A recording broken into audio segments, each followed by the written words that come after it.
This is me in 4-Emulator V1. This is me in 4-Emulator V2. This is me in 4-Emulator V3. This is me in 4-Emulator V5. This is me in 4-Emulator V6.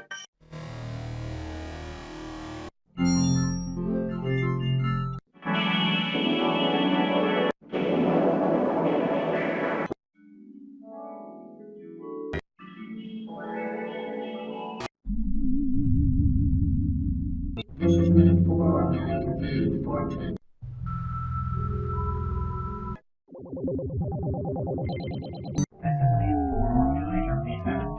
This is me in 4-Emulator V18. This is me in 4-Emulator V19. This is me in 4-Emulator V20. This is me in 4-Emulator V21.